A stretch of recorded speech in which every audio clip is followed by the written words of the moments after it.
Hey guys, it's Sarah and I am here with a cheeky studio layout for you. So this is using the August kit, which is called Notebook Nancy. And I am using the leftover piece of this cardstock here from Basil that came in the kit. And I had mounted a picture on it for a previous layout, but I didn't use the rest of it. So now I'm going to. It's going to be the outline of my layout for today. And this paper right here is actually from my stash, and it's from a very old collection in a company called My Little Shoebox, which I don't think is around anymore. I honestly, when I looked at it, I did not even recognize the name, so I'm not sure. But I didn't have any more full 12 by 12 papers from the kit, so I had to go and pull that. But everything else that I use on this layout did come from the kit. And these papers here are leftovers from Amy Tangerine, which came in the kit, and these are just some scraps, so I'm going to cut them up and use them.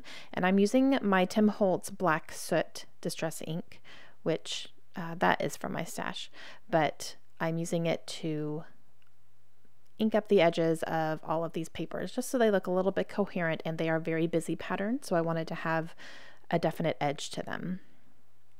And now I'm going through the die cut pack, and this die cut pack is so cute, and it gave me the idea for this layout. And this is a layout about something that has been on my mind for quite a while now. It's something I'm struggling with, and I'll talk about that in a second. And then I have this card here as well, which is an exclusive to the kit, and I'm going to use that along the side here as well.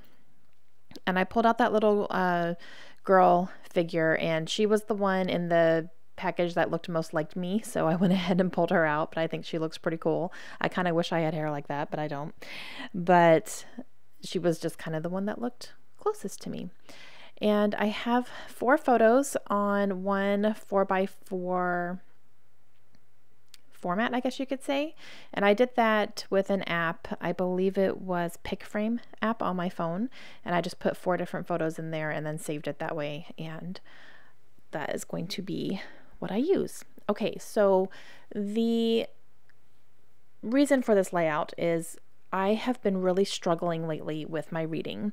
And if you guys know, I am also a reader. I read every single day. I read anywhere from 7 to 10 books a month, and last year I read over 100 books in the entire year. So I'm a big reader. I actually also have a BookTube channel, which I do always have linked in all of my videos. So if you're ever interested in seeing that, it's always linked down below. But I make videos about books. Now, over there, I have definitely overwhelmed myself with the amount of reading projects I've committed to doing this year. I'm doing just a whole bunch of different things, and I am finding myself with a lot of books that I just feel like I have to read this year now, which, you know, doesn't necessarily bother me. They're all books I want to read. I'm not putting anything on my list that I don't want to read. I want to read them all, but I really starting to feel limited in, you know, I have to read these books instead of just going to my shelf and reading whatever I want to read. I don't do that very often. I don't just walk over to my shelf and pick something off that I feel like reading at that time. And that's something I want to get to. I really want to get to just walking over, picking up whatever I feel like reading and reading it, instead of having these piles of books that are on my floor right now that I've committed to reading these. These are part of a project. I have to read them this year. So next year, I really want to focus on just being more sporadic in just picking whatever I want to and just having more freedom to do that. I had said in the beginning of this year that I wanted to do it this year, and that definitely did not happen. So I just tend to get these ideas for projects, and I get excited about them, and I'm like, yes, I'm going to do this. And then I have 15 projects going on, and I'm not doing very well on any of them because I have way too much going on. So for that reason, my title of this layout is Slow Down and Do What You Can. And I get that from my viewers a lot because I talk about all these projects on my channel. And while people really enjoy seeing them, they also, you know, I get a lot of encouragement from people saying, you know, honey, just do what you can. Don't worry about it. You know, don't let the reading stress you out and all that, which is, you know, obviously reading is my escape. You know, it's my enjoyment, it's my relaxing. So I don't want it to stress me out.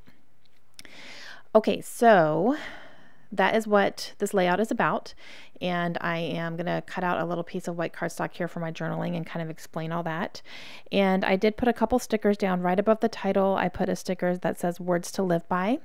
And then along the bottom, next to the journal, little journal stack on the bottom there, it says dream big. And I really like that. And then I just really like all these die cuts. They're just so cute. And then I have a couple flowers in the corners of the picture. And then I'm going to pull out these Maggie Holmes stickers, and I'm going to use up all of these gold stars. I'm just going to put 2 gold stars in 4 different places around the layout. And then that's going to end up completing it, you guys. I really, really like the way that this turned out. And, you know, it's something definitely important to document. It's a good reminder to myself to just slow down and, you know, just do whatever you want. That's what I should be doing. It's my stuff, right? All right, that's going to be it for me today. Please let me know if you have any questions. If you've not checked out Cheeky Studio, please do so down below. I will have all the links along with a subscriber discount for you. And I will talk to you guys again soon. Have a great day. Bye.